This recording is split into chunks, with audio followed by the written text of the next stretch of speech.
We're jumping right in today because we're unpacking something deeply relatable, the anatomy of loyalty, taking a look at a real case study in friendship and success. So let's just dive right into it. It's a question we've literally all asked ourselves at some point, right? How do you really know who your true friends are? We constantly fall into this trap of thinking it's the people we just goof off with every day, the ones we share our comfortable routines with. But honestly, the psychology behind relationships is way more complex than that. The true test of a bond isn't measured when things are easy. It's actually measured by how people respond to the two extreme poles of your life, your ultimate success and your absolute failure.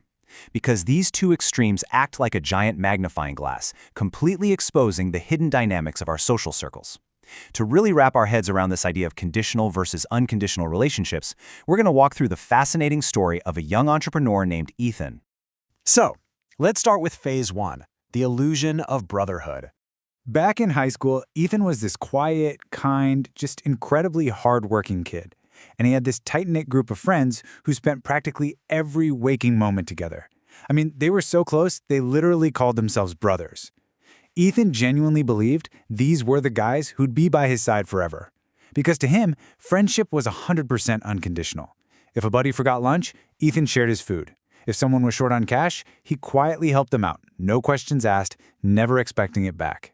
He was the guy staying up crazy late to help them study for finals. He just gave and gave, pouring his time and resources into a circle because, well, he thought that's just what brotherhood meant. But this relentless giving was actually masking a deeply imbalanced dynamic. What it really did was create this one-sided, highly transactional relationship totally disguised as a friendship. Ethan provided all the value, his friends happily absorbed it, and it revealed a hidden shallowness that Ethan was just completely blind to at the time. Which brings us to phase two, the reality of failure. So life happens, things change, and that cozy little high school bubble popped right after graduation. Everyone kind of went their separate ways, and Ethan, he decided to take a massive leap. He poured absolutely everything he had into building a small online business. But as anyone who's tried it knows, the reality of entrepreneurship is rarely glamorous. Ethan hit a brick wall, brutal hardship. He faced major failures, lost a chunk of money, and suffered through those agonizing sleepless nights just trying to keep his head above water. It was a really dark, difficult time. And naturally, when we hit rock bottom, what do? We reach out to our safety net. Desperate for a lifeline, Ethan messaged his so-called brothers, just hoping for a shred of emotional support, or maybe just a friendly ear to help him process the stress. And what did he get? Deafening silence. He was left entirely and completely alone. The response, or rather, the total lack of it, was staggering. Most of his friends just straight up ignored his messages. Some even read his pleas for help, but didn't bother to reply at all. And the underlying psychology here is actually fascinating. You see, when someone in a peer group tries to elevate themselves and fails, it often triggers these deep-seated insecurities in the rest of the group. Instead of showing a little empathy, people will distance themselves or even mock the failure, just to protect their own egos. And that is exactly what happened here.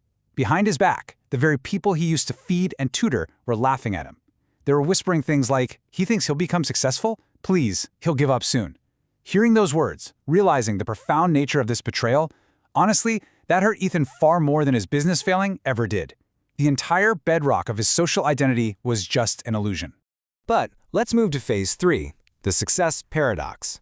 Because, the story absolutely does not end in defeat. Months later, the tide finally turned.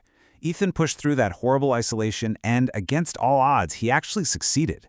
His business took off, people started noticing his work, he bought a nice little car, and he finally got the financial stability to actually help his parents out. He was quite literally living the dreams he used to excitedly tell those friends about. And this is where the profound irony of human behavior rears its head. The absolute millisecond he achieved success, the craziest thing happened. The exact same people who vanished into thin air during his darkest days, suddenly they reappeared, acting like absolutely no time had passed. Suddenly they're commenting on every single one of his social media posts, they're back to calling him brother in their texts, constantly messaging, begging to meet up, and then the demands escalated. Some wanted jobs, others just bluntly asked for money or expected hours of highly valuable business advice for free. It's wild. They were drawn back not by friendship, but purely by proximity to his resources. Enter phase four, the confrontation. Now, Ethan remembered everything. He knew exactly who these guys were when he had absolutely nothing. But maybe out of curiosity, or maybe just to officially close the chapter, he actually agreed to meet them at a local cafe. And this scene was surreal. They're all sitting around the table, laughing, joking, acting like they hadn't completely abandoned him just a year prior. Eventually, the tension just snapped. Upset that Ethan was keeping this polite but firm distance, one of his friends looked right at him and bitterly accused him of changing now that he had money. Ethan's response? Remarkably calm. He just looked across the table and said, "No, I didn't change. I just stopped expecting loyalty from people who were never loyal." The entire table fell completely silent. And the psychological brilliance of this moment is that Ethan wasn't angry. He wasn't seeking revenge. He wasn't trying to win an argument. He had just detached. He had reached the emotional maturity to recognize that you simply cannot demand authentic loyalty from a fundamentally transactional relationship. Which leads us to our final takeaway, Phase 5, choosing your circle wisely. Later that evening, long after he had left the cafe, Ethan was back home, flipping through an old photo album from his high school days. And as he looked at the faces of the guys he once called brothers, he didn't feel a sense of loss or anger. He actually just smiled. Not out of nostalgia for those fake friends, but out of a really profound, genuine gratitude for the priceless lesson their betrayal forced him to learn. He realized a fundamental truth about life. Success doesn't only reveal your strength, it reveals the truth about the people around you. We always think adversity is the only true test of character, but honestly, success is an equally powerful spotlight. It attracts hidden agendas just as fast as failure repels them. So what does this all mean for us? It all boils down to the distinct psychological differences between transactional and authentic relationships. Think about the anatomy of a fake friend.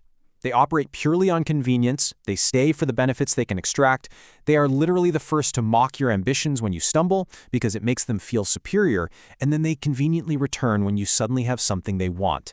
But a real friend, they operate on an entirely different wavelength. They stay simply because they genuinely care about you as a human being. They believe in you in those terrifying moments when absolutely no one else does, even when you stop believing in yourself. And most importantly, they stay steadfast when life becomes excruciatingly difficult. Armed with this understanding, Ethan made a massive, permanent shift in his life. He decided right then and there to definitively value honesty over popularity, deep loyalty over surface-level numbers, and his own peace of mind over pretending. 3.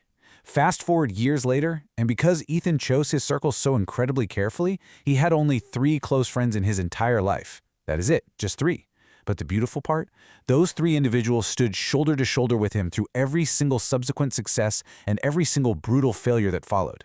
He learned that in the architecture of a good life, quality completely and utterly replaces quantity. Which leaves us with this final provocative thought to wrap things up. As you look at your own social circles, your professional networks, and the people who cheer for you today, ask yourself, is it better to walk alone than to walk with fake friends? Ethan's story is a powerful reminder that walking alone and building your own strength and resilience in the quiet moments is immensely better than being surrounded by a comfortable illusion. Choose your circle wisely.